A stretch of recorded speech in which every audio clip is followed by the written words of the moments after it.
আজি মহামান্য উচ্চতম ন্যায়ালয়ত দ্বিতীয় দিনা ওয়াকফ এমেন্ডমেন্ট এক্ট যি চৰকাৰে ভাৰতবৰ্ষৰ মুছলমানৰ ওপৰত জাপি দি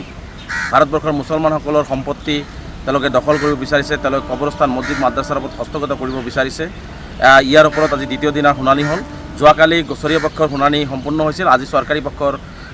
শুনানি সম্পূৰ্ণ কৰিলে আৰু চৰকাৰী পক্ষৰ হৈ আজি তুষাৰ মেহতা ডাঙৰীয়াই ভাৰত চৰকাৰৰ হৈ তেওঁলোকে যুক্তি প্ৰদৰ্শন কৰিলে। প্ৰায় 3 ঘণ্টা সময় তেওঁলোকে যুক্তি প্ৰদৰ্শন কৰিছে যে ওয়াকফ সম্পত্তি কি হ'ব, ইয়াৰ বৈধতা কি আছে। গতিকে এই সম্বন্ধত বিতংভাৱে আলোচনা হৈছে। আলোচনাৰ অন্তত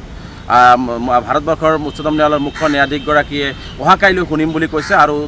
ভাৰত চৰকাৰে হয় তুষাৰ মেহতাই অহাকাইলৈও ক'ম বুলি কৈছে। তেখেতক কিছু সময় লাগে বুলি কৈছে আৰু তেখেতক সময় দিয়া হ'ব বুলি কৈছে। আৰু এই চৰকাৰী পক্ষৰ শুনাৰ পিছত আচলতে গোচৰীয়া পক্ষৰ যিখিনি কথা থাকিব সেইখিনি কথাও 1 ঘণ্টামান সময় গোচৰীয়া পক্ষক দিয়া হ'ব অহাকাইলৈ। গোচৰীয়া পক্ষৰ 1 ঘণ্টা সময় কোৱাৰ পিছত যুক্তি প্ৰদৰ্শন কৰাৰ পিছত উচ্চতম ন্যায়ালয়ে এটা সঠিক সিদ্ধান্তত উপনীত হ'ব আৰু তাৰ পিছতে এটা সঠিক ৰায়দান দিব। গতিকে আমি আশাবাদী হৈ আছোঁ যে সৰ্বভাৰতীয় জমিয়ত উলামায়ে হিন্দৰ সভাপতি আছাদ মাদানী চাহাবৰ লগতে আমি সদস্য সংখ্যালঘু ছাত্ৰ ইউনিয়ন আৰু বিভিন্ন দল সংগঠনে যি ধৰণে কেছ কৰিছে, IA ফাইল কৰিছে, গতিকে সকলো কথা অহাকাইলৈ শুনাৰ পিছত আমি আশাবাদী হৈ আছোঁ সকলোৱে যে মহামান্য উচ্চতম ন্যায়ালয়ে ভাৰত চৰকাৰৰ যি কুটিল ষড়যন্ত্ৰ 20 কোটি মুছলমানৰ ওপৰত কৰিছে, ভাৰত চৰকাৰে যি ধৰণে মুছলমানসকলৰ সম্পত্তি বেদখল কৰিব বিচাৰিছে, কবৰস্থান মাদ্ৰাছা আদি তেওঁলোকে দখল কৰি ভাৰতবৰ্ষৰ মুছলমানসকলক ভাৰতবৰ্ষৰ বুকুৰ পৰা নিশ্চিন্ন কৰাৰ যি ষড়যন্ত্ৰ ৰচনা কৰিছে, আমি আশাবাদী হৈ আছোঁ যে মহামান্য উচ্চতম ন্যায়ালয়ে গোচৰীয়া পক্ষৰ শুনানি সম্পূৰ্ণ কৰি চৰকাৰী পক্ষৰ শুনানি লৈ গোচৰীয়া পক্ষৰ শুনানি সম্পূৰ্ণ কৰি অহাকাইলৈ এটা সঠিক আৰু শুদ্ধ সিদ্ধান্ত দি পেলাই 20 কোটি মুছলমানে যি মহামান্য উচ্চতম ন্যায়ালয়ৰ প্ৰতি আশাবাদী হৈ আছে, যি 20 কোটি মুছলমানে উচ্চতম ন্যায়ালয়ৰ পিনে চাই আছে যে মহামান্য উচ্চতম ন্যায়ালয়ে এটা সঠিক ৰাস্তা দিব মুছলমানসকলৰ পক্ষত, সেই ৰায়লৈ আমি অপেক্ষা কৰিছোঁ আৰু নিশ্চিতভাৱে আমি আশাবাদী যে সেই ৰায় মুছলমানৰ পক্ষত আহিব আৰু মহামান্য উচ্চতম ন্যায়ালয়ৰ প্ৰতি আমাৰ আস্থা আৰু বিশ্বাস আছে যে মহামান্য উচ্চতম ন্যায়ালয়ে 20 কোটি মুছলমানৰ যি ভৰসা লৈ মহামান্য উচ্চতম ন্যায়ালয়ত আহিছে, সেই ভৰসাক বাস্তৱিত কৰি চৰকাৰৰ কুটিল ষড়যন্ত্ৰক বাধা দি মুছলমানৰ সম্পত্তি মুছলমানৰ হাততে অক্ষুণ্ণ ৰখাৰ সিদ্ধান্ত ল'ব। আজি মহামান্য উচ্চতম ন্যায়ালয়ত দ্বিতীয় দিনা ওয়াকফ এমেন্ডমেন্ট এক্ট যি চৰকাৰে ভাৰতবৰ্ষৰ মুছলমানৰ ওপৰত জাপি দি ভাৰতবৰ্ষৰ মুছলমানসকলৰ সম্পত্তি তেওঁলোকে দখল কৰিব বিচাৰিছে, তেওঁলোকে কবৰস্থান মছজিদ মাদ্ৰাছাৰ ওপৰত হস্তগত কৰিব বিচাৰিছে। ইয়াৰ ওপৰত আজি দ্বিতীয় দিনা শুনানি হ'ল। যোৱাকালি গোচৰীয়া পক্ষৰ শুনানি সম্পূৰ্ণ হৈছিল। আজি চৰকাৰী পক্ষৰ শুনানি সম্পূৰ্ণ কৰিলে আৰু চৰকাৰী পক্ষৰ হৈ আজি তুষাৰ মেহতা ডাঙৰীয়াই ভাৰত চৰকাৰৰ হৈ তেওঁলোকে যুক্তি প্ৰদৰ্শন কৰিলে। প্ৰায় 3 ঘণ্টা সময় তেওঁলোকে যুক্তি প্ৰদৰ্শন কৰিছে যে ওয়াকফ সম্পত্তি কি হ'ব, ইয়াৰ বৈধতা কি আছে। গতিকে এই সম্বন্ধত বিতংভাৱে আলোচনা হৈছে। আলোচনাৰ অন্তত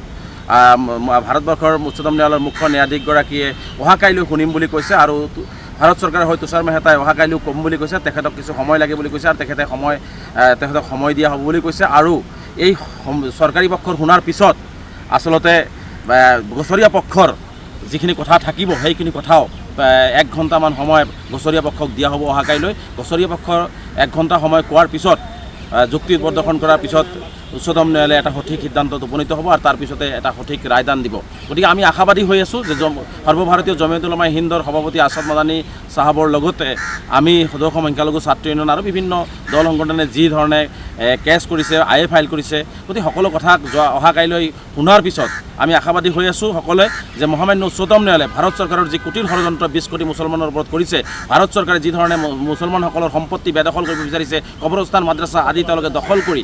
ভাৰতবৰ্ষৰ মুছলমানসকলক ভাৰতবৰ্ষৰ বুকুৰ পৰা নিশ্চিন্ন কৰাৰ যি ষড়যন্ত্ৰ ৰচনা কৰিছে, আমি আশাবাদী হৈ আছোঁ যে মহামান্য উচ্চতম ন্যায়ালয়ে গোচৰীয়া পক্ষৰ শুনানি সম্পূৰ্ণ কৰি চৰকাৰী পক্ষৰ শুনানি লৈ গোচৰীয়া পক্ষৰ শুনানি সম্পূৰ্ণ কৰি অহাকাইলৈ এটা সঠিক আৰু শুদ্ধ